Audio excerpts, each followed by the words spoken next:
Bismillahirrahmanirrahim. Rabbi shrah li sadri wa yassir li amri wahlul 'uqdatam min lisani yafqahu qawli. Assalamualaikum warahmatullahi wabarakatuh. Waalaikumsalam warahmatullahi wabarakatuh. Kurang semangat sedikit. Kita tambah sedikit ya.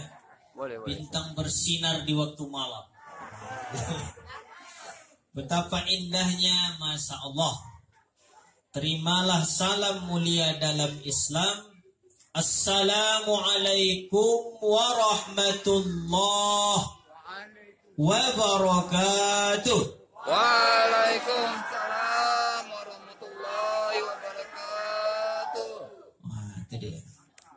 Saya banyak siap mirat malam ini termasuk acaranya sedikit kan. Alhamdulillahi Rabbil Ka'bah allati ya'ti ilaiha an-nasu min kulli fajjin 'amiqin lit-taubah. Asyhadu an la ilaha illallah wahdahu la syarika lah. Syahadatu 'abdin lam yakhsha illallah. Wa asyhadu anna sayyidana Muhammadan abduhu wa rasuluh allazi la nabiyya ba'dah. Allahumma fasalli wa sallim wa barik ala sayyidina Muhammad wa ala ali Muhammad huwa allazi khairul anbiya'i wal mursalin wa ala alihi wa ashabihi ajma'in. Bapak-bapak, ibu-ibu, para sidang Isra wal Mi'raj, para jamaah Isra wal Mi'raj yang dirahmati dan dicintai senantiasa oleh Allah Subhanahu wa taala. Tidak ada ungkapan yang paling layak kita ucapkan di awal kata ini melainkan ucapan apa, Bu? Alhamdulillahirabbil alamin. Kenapa kita mengucapkan alhamdulillah? Karena malam ini kita masih bisa merasakan nikmat dan karunia yang Allah berikan kepada kita. Betul? Betul. Tengok Bapak bisa hadir walaupun jumlahnya lebih sedikit daripada ibu-ibu. Tengok ibu-ibu juga bisa hadir. Adik-adik, terutama ketua panitia dan seluruh remaja yang sangat antusias melaksanakan kegiatan pada malam yang berbahagia ini. Tidak mungkin itu bisa terlaksana kecuali akibat nikmat dan karunia yang Allah berikan kepada kita. Amin ya rabbal alamin. Kita lihat tadi Pak Tono yang memberikan kata sambutan. Pak Oton. Ngeri Pak ya. Mohon maaf Pak. Tono menjadi Oton kan beda sedikit saja. Itu deh. Alhamdulillah, kata sambutan yang diberikan sangat luar biasa sekali. Melihat dia katakan kegiatan malam ini seharusnya dilakukan oleh orang yang sudah tua, besar, dewasa, tapi mampu dilakukan oleh remaja. Ini sebuah apresiasi yang sangat tinggi yang diberikan kepada remaja. Ini remaja ini insya Allah di belakang banyak, di depan ada. Dan tadi saya sedikit tertarik, Ustadz nanti selesai jangan langsung doa, baru ada jedahnya. Berarti nampaknya sedikit fokus ingin mendengarkan ceramah Isra wal Mi'raj kita pada malam yang berbahagia ini. Kita tengok Bu, angin sepoi-sepoi malamnya ya. Ini angin ini pertanda mau hujan atau tidak? Mudah-mudahan tidak, insya Allah. Selanjutnya salawat beserta salam kita haturkan kepada Nabi junjungan kita, Nabi besar Muhammad Rasulullah sallallahu alaihi wasallam. Panutan dalam hidup, contoh dalam segala aspek dan lini kehidupan, dengan harapan tidak ada lain keselamatan yang ingin kita dapatkan di dunia ini, terutama di akhirat kelak. Amin. Ya Rabbal Alamin. Sama-sama kita berselawat, Bu. Boleh. Allahumma salli ala sayyidina maulana Muhammad. Coba semuanya 1 2 3. Allahumma salli ala sayyidina maulana Muhammad. Allahumma salli ala sayyidina maulana Muhammad. Allahumma salli ala sayyidina maulana Muhammad. Salawat yang kita bacakan ini anzalas sakinah fi qulubil mu'minin, akan memberikan ketenangan di hati kita. Selain kita menjadi tanda bahwa ini loh umat yang mendapatkan syafaat dariku nanti kata Rasul, tetapi juga dapat memberikan ketenangan hati dan batin di hati kita. Bapak Ibu, saya ada nada solawat yang tenang saya dengar. Sallallahu ala Muhammad marhaban. Sallallahu alaihi wasallam marhaban. Coba sama-sama. 1 2 3. Sallallahu ala Muhammad marhaban. Sallallahu alaihi wasallam marhaban. Puncak daripada nada insyaallah diberikan ketenangan hati dan batin kita. Amin. Amin. Yang saya hormati Ketua Panitia yang tadi memberikan kata sambutan yang sangat semangat dan berapi-api. Yang saya hormati cendekiawan orang tua saya, Pak Oton, tokoh masyarakat, alim ulama yang sudi kiranya hadir pada malam yang berbahagia ini, ibu-ibu yang sudi kiranya duduk sejenak dalam mendengarkan peringatan Isra wal Mi'raj yang dirahmati oleh Allah Subhanahu wa taala. Jadi saya tadi datang lebih cepat. Bapak Ibu yang dirahmati Allah, saya pikir tidak macet. Rupanya macet. Tertundalah saya. Saya agak kecewa ketika mendengar sampai tadi korik sudah naik katanya. Aduh, tak sempat saya hadir tepat waktu. Tapi insya Allah semoga acara tadi diberkahi, arah kita hari ini diberkahi oleh Allah Subhanahu wa taala.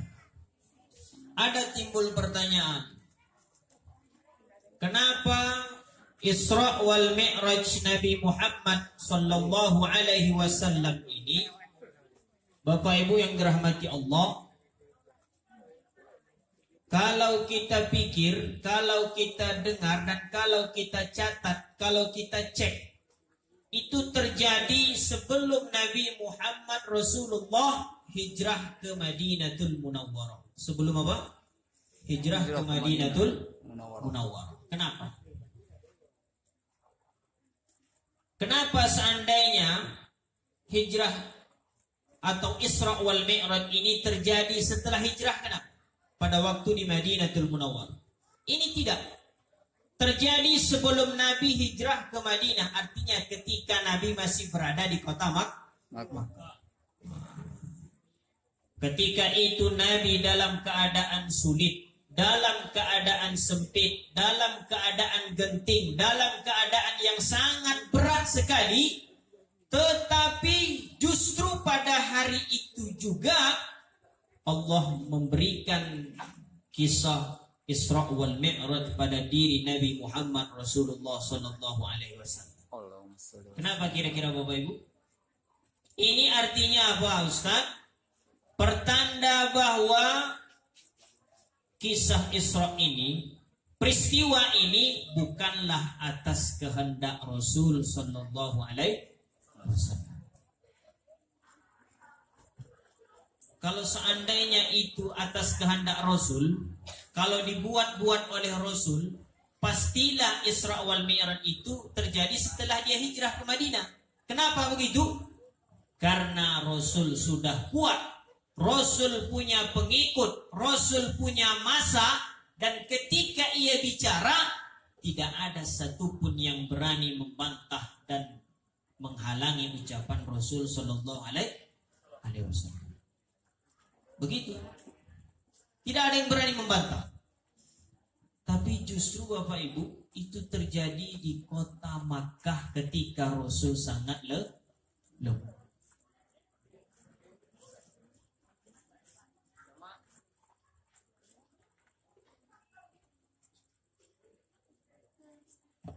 Jemaah yang dirahmati Allah Subhanahu wa taala, maka kalau kita cek, kita perhatikan ibu-ibu dan bapak-bapak yang di belakang, orang yang menceritakan tentang Isra wal Mi'raj ini, banyak orang yang tak percaya. Seperti kita yang hadir malam inilah, ada yang matanya fokus betul, kan? Ada yang asal tunduk dia.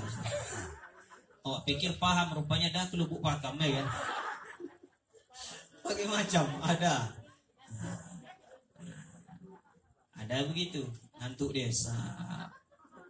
Ada memang niatnya memang mendengarkan materi betul. Apa materi? Niat saya hari ini sampai habis Ustadz nih ceramah baru pulang saya. Kata panitia tadi Ustadz 1 jam saja Ustadz. Cocok pemikiran kan?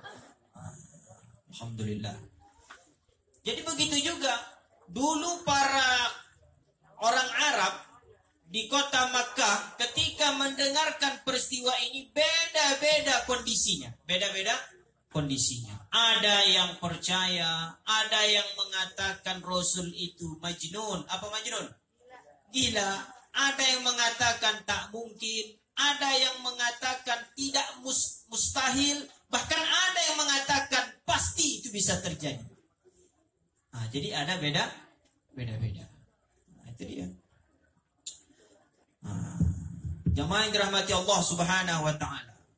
Maka di dalam Al-Qur'an Allah katakan as-sabiqun al-awwaluna minal muhajirin wal ansar.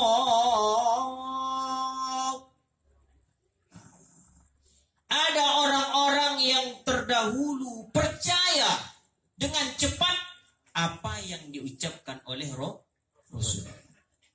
Itulah dia as-sabiqun al-awwalun, orang yang terdahulu, orang yang terawal sekali, orang yang pertama sekali yakin dan percaya terhadap apa yang dikatakan oleh Rasul kepada mereka. Nah, itu dia. Minal muhajirin, baik dia dari kelompok muhajirin wal ansar ataupun kelompok ansar. Wallazina tabauhum bi ihsan, dan orang yang ikut kepada mereka dengan ikutan yang sangat baik. Jemaah yang dirahmati Allah Subhanahu wa taala. Jadi para sahabat yang percaya akan kisah ini hanya sedikit, dan itulah yang dikisahkan Allah dalam Al-Quran. Itu saya katakan tadi. Ada wajahnya duduk, badannya duduk, tapi pikirnya melayang ke langit. Aima, entah apa-apalah kata Ustaz. Lantak kalau Ustaz, lantak. Segala macam. Itu saya bilang tadi. Asal tunduk tidur. Astuti kan, asal tunduk tidur. Tapi aku tengok bapak-bapak, ibu-ibu semangat malam, insyaAllah. Sudah. Jamaah yang dirahmati Allah, wajar ketika itu para sahabat Rasul berada dalam tekanan, berada dalam kondisi ketakutan, berada dalam keadaan yang sangat mencekam. Kenapa begitu, Ustaz? Dia sedikit yang menjadi musuh sangat banyak. Itu dia. Sedikit. Apa kata Mutawalli Sya'rawi? Katanya, barang siapa yang tidak percaya tentang kisah Isra, maka dipastikan dia menjadi orang yang kafir. Menjadi apa? Kafir. Jadi Pak, sekarang ada pemikiran orang-orang yang dikenal pintar, tidak yakin kisah Isra wal Mi'raj. Kata Mutawalli, kafir dia. Kafir. Kenapa kafir? Karena kisah ini diucapkan di dalam Al-Quranul Karim. Subhanallazi asra bi'abdihi laylam minal masjidil haram.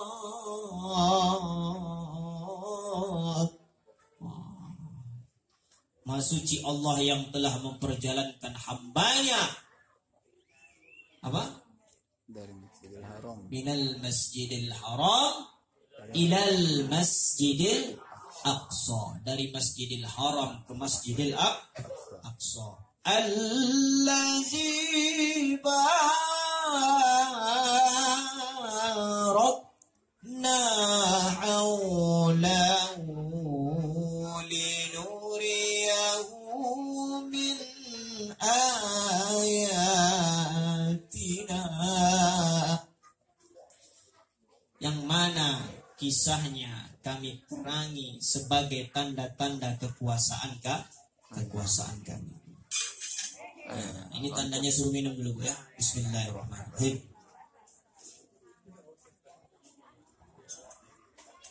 Tahu aja jemaah nih awak gantu kan dibaginya kopi white pula kan. Jemaah yang dirahmati Allah Subhanahu wa taala. Yang menjadi catatan bahwa kenapa kisah ini terjadi. Satu ulama mengatakan terjadi pada diri Rasul karena pada waktu itu amul huzn, adanya dikatakan tahun duka cita. Nah, ini memang kaji sudah sering diucapkan, tapi perlu kita ambil apa hikmahnya. Duka cita. Orang Arab tak punya tahun dulu. Dulu ada namanya tahun kebanjiran, namanya Amul Faidan. Apa Amul Faidan? Tahun kebanjiran. Ada namanya Amul Fil, tahun gajah. Ketika itulah dihancurkan Ka'batul Mukarramah oleh siapa? Raja Abraha. Itu namanya dikenal dengan Amul Fil. Ada namanya Amul Huzn, tahun duka cita, dan tahun itulah atau Rasul mendapatkan ujian dan cobaan yang begitu berat dari Allah Subhanahu wa taala. Itu dia. Bapak Ibu kurasa yang hadir nih, ada mungkin pernah tahun itu sangat banyak cobaan sehingga dinilai tahun duka cita. Ada Pak? Ada dalam hidup kita. Kalau saya ada, tahun duka cita itu ketika orang tua ibu saya meninggal dunia. Sedih betul saya. Mama awak meninggal ya Pak. Rasul juga, kenapa dikatakan tahun duka cita? Karena pada waktu itu pamannya yang bernama Abu Thalib wafat. Pamannya siapa? Abu Thalib. Luar biasa sekali. Abu Thalib ini pamannya Nabi. Abu Thalib ini nama ayahnya siapa? Abdul Muthalib. Abdul Muthalib ini anaknya selain Abu Thalib dan juga ayah Muhammad Rasulullah siapa? Abdullah. Ketika Abdul Muthalib wafat, yaitu kakek Rasul, maka Rasul dijaga oleh pamannya yang bernama siapa? Abu Thalib. Udahlah, sinilah aku jaga. ya Muhammad, kau biarlah hidup bersamaku. Entah kenapa aku sangat cinta kepadamu. Bapak Ibu, padahal Nabi Muhammad ini pamannya banyak atau tidak? Banyak. Dia punya keluarga, seingat saya dalam catatan sejarah ada 15. Berapa? Ada 15 orang. Salah satu di antaranya Abu Thalib. Dan Abu Thalib ini menurut hatinya, dia sangat senang kepada Abu Thalib. Dan Abu Thalib juga sangat cinta kepada Muhammad Rasul Sallallahu Alaihi Wasallam. Nah, saya tanya Bapak Ibu malam ini, siapakah nama istri Abu Thalib ini? Siapa bisa menjawab? Alaman tahu Ustaz, tapi kalau lagu satu malam tahu aku katanya. Siapa? Nama istri Abu Thalib itu adalah Fatimah. Fatimah. Dan Rasul nanti menamakan salah satu di antara anak perempuannya juga Fatimah. Dan Fatimah inilah nanti nikah dengan Ali bin Abi Thalib radhiyallahu anhu. Nah, itu dia. Jamaah yang dirahmati Allah Subhanahu wa taala. Abu Thalib ini sayang betul. Kemana-mana Rasul diperhatikan, kemana-mana Rasul ia bawa, bahkan ketika berdagang ke Syam, ia ajak Nabi Muhammad. Mekah dan Syam itu masih rota syahrin. Perjalanan berapa? 1 bulan. Dulu kan belum ada Fortuner ya Pak. Kalau ada Fortuner mungkin lebih cepat. Dulu perjalanan orang onta itu kira-kira masih rota syahrin, perjalanan 1 bulan. Saya kalau kisah Isra Mi'raj suka saya membahas to the point saja Pak. Nanti baru kita pandangan umum. Kenapa masih rota syahrin ini Ustaz? Ketika di perjalanan sudah ada namanya pendeta Buhairah yang tak pernah keluar dari pertapaannya. Ketika itu ia keluar. Keluar dia. Datang dia, ditengoknya Muhammad, didekatinya Abu Thalib. Wahai Abu Thalib, ya. Aku merasa anak ini punya kelebihan yang luar biasa. Anak siapa ini? Anakku, kata siapa? Kata Abu Thalib. Apa kata Buhairah? Setahu aku, setelah aku membaca kitab yang kupunya, anak ini pasti dilahirkan dalam keadaan yatim. Dalam keadaan apa? Yatim. Dan dia tidak pernah berjumpa dengan ayahnya. Barulah Abu Thalib sadar bahwa yang berbicara ini bukan orang dia biasa. Heran Abu Thalib, kok tahu kau? Betul atau tidak? Betul kata Abu Thalib. Ini adalah anak saudara laki-laki. Dia ini sudah wafat ketika anaknya ini dalam kandungan istrinya berapa bulan? 2 bulan. Dia wafat dan ini aku memeliharanya. Kenapa kata Abu Thalib? Anak ini kalau kau bawa nanti ke Syam dan ia sampai ke sana, aku yakin dia akan dibunuh oleh Yahudi. Oleh orang Yahudi. Kenapa? Karena orang Yahudi tidak senang ada nabi yang terakhir bukan berasal dari suku mereka, tapi berasal dari suku Arab yang mereka tidak pernah yakin itu bisa terjadi. Ini Pak. Begitu dengar berita ini Bapak Ibu, Abu Thalib balik ke rumah kembali. Nabi Muhammad ia ajak karena ia yakin apa yang disampaikan oleh Buhairah tadi. Jamaah yang dirahmati Allah Subhanahu wa taala, apa yang menjadi catatan penting ini Pak?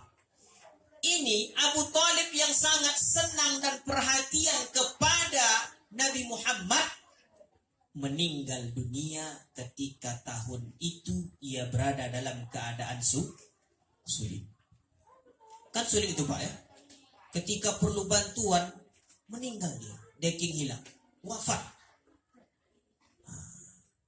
Yang heran awak, pernahkah kita mengetahui apakah Abu Thalib ini wafat dalam kondisi beriman atau tidak? Pendapat yang kuat mengatakan dia meninggal tidak dalam kondisi yang beriman. Tidak dalam kondisi beriman. Hati-hati Bapak Ibu. Kita hari ini kan Muslim. Jangan sempat kita menjadi su'ul khatimah. Orang yang di akhir kehidupan kita, akhir yang tidak baik. Abu Thalib. Kata Rasul, ya pamanku, kau banyak berjasa demi agama ini. Kau banyak membantu agama ini. Hari ini, tolong ucapkan passwordnya. Apa namanya?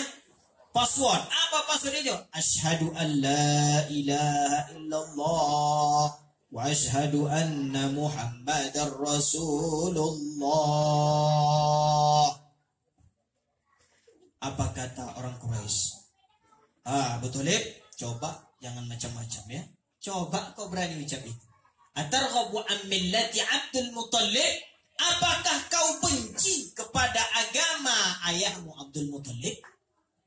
Berarti ada dua bisikan. Pertama, bisikan Muhammad untuk mengajak kepada Islam. Kedua, bisikan siapa? Orang kafir Quraisy untuk tetap berpegang kepada kekafirannya. Dalam catatan, Abu Thalib wafat dalam keadaan tidak mengucapkan asyhadu alla ilaha illallah. Itu dia. Ngeri sekali. Menetes air mata Rasul. Menetes. Apa kata dalam sebuah riwayat, turunlah ayat innaka lan tahdi man ahbabta walakin Allah yahdi man yasha. Sesungguhnya engkau, kata Allah, tidak akan mampu memberikan hidayah kepada orang yang sangat kau cintai. Walakin Allah yahdi man yasha. Akan tetapi Allah mampu memberikan hidayah kepada orang yang ia kehendaki. Abu Thalib, Pak, dicintai oleh Rasul, tapi dia tidak mau mengucapkan asyhadu an la ilaha illallah. Tapi kata dalam catatan sejarah, apa kata Abu Thalib? Abu Thalib pernah mengatakan begini, ya Muhammad, aku sangat tahu bahwa agama yang kau bawa ini adalah agama yang baik dan benar. Tapi aku malu mengucapkan syahadat karena ketika aku ucapkan banyak sumpah serapah yang datang kepadaku. Jadi apa? Jadi dalam catatan sejarah pernah ditanya oleh Abbas kepada Rasul, ya Rasul, ya, aku bertanya kepadamu ya Rasul, kenapa? Aku ini kan pamanmu Abbas ya. Dan Abu Thalib juga pamanmu ya. Tapi pamanmu Abu Thalib sangat besar perjuangan untuk agamamu. Betul. Apakah Abu Thalib ini dimasukkan Allah dalam surga kah atau neraka? Dijawab bikin Muhammad dalam keadaan bersedih. Kata Muhammad, aku melihat pamanku Abu Thalib huwa fi dhahdahi minan nar. Apa maksudnya itu, Pak? Dia tidak di neraka tapi tergantung di neraka. Ya belughu ka'baihi yughli biha dunah. Ketika api neraka itu sampai kepada ujung kakinya, maka otaknya menggelegar. Ngeri tidak? Berarti ada keringanan yang diberikan Allah, Pak. Walaupun dia tidak dimasukkan, tapi kena telapak kakinya, otaknya menggelegar. Yughli bihadima. Kita perhatikan ini, Pak. Jadi kira-kira jemaah yang dirahmati Allah Subhanahu wa taala, maka wajar padahal kata Abu Thalib, laulal malamah wa hizaril masabbah lawajadtani samha. Jikalau bukan karena aku takut sumpah serapah dan makian para pembesar dan temanku, maka pastilah aku sangat senang kepada agama ini. Begitulah. Jadi makanya Rasul ketika dicabut nyawa Abu Thalib, dia sedih itu, menetes air mata. Jadi sehingga dikatakan pada tahun itu adalah Amul Husni. Bapak, Ibu yang dirahmati Allah Subhanahu wa taala. Begitulah perjuangan. Sekarang Bapak dan Ibu yang hadir hari ini, sebesar apakah perjuangan kita untuk Islam ini? Sebesar apa? Hah? Allahu Akbar, Allahu Akbar. Seberapa kuatkah kekuatan dan panggilan itu mampu mengantarkan kita ke masjid? Ada? Singgah-singgahlah azan tuh. Tak ada tempat parkir. Ada tempat parkir. Itu parkir tuh. Ada waktu panjang lagi. Jam 3 baru habis zuhur katanya. Udah lewat. Tak ada. Ada berapa banyak kondisi kita? Padahal kata Allah, "Faman ya'mal misqala dzarratin khairan yarah." Amal kebaikan yang kau lakukan, maka engkau akan melihat, engkau akan bisa perhatikan catatannya nanti diberikan oleh Allah. Ini ucok nih dulu asal ke masjid rajin bersedekah nih. Asal lewat kotak masuk. Nah ini ada nih asal lewat kotak pura-pura ngantuk tidur desa. Lewat kotak baru bangun dia kan?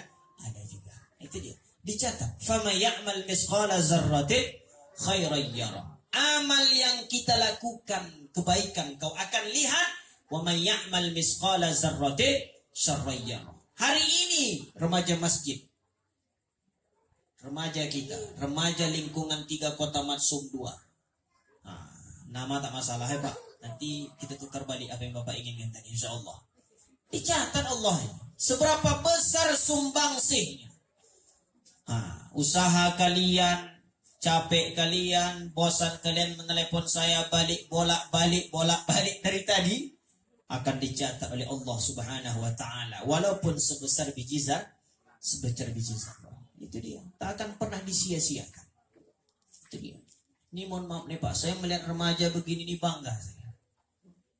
Ini generasi kita sekarang ini Masya Allah, tantangan besar, godaan banyak, cobaan sangat luar biasa, narkoba merajalela. Saya kan dosen juga saya. Sepatah kata awak 20 kata dia melawan ungkapan. Di media saat ini kita perhatikan Pak, ada anak menampar mamanya. Ada anak menampar mamanya. Ada anak yang memaki ayahnya. Ada anak yang diperintahkan tak mau. Kenapa? Ba'idun aniddin, jauh daripada nasihat agama. Tolong Pak, anak-anak kita. Makanya saya lihat buku fikih, apabila kau memiliki anak umurnya 7 tahun, maka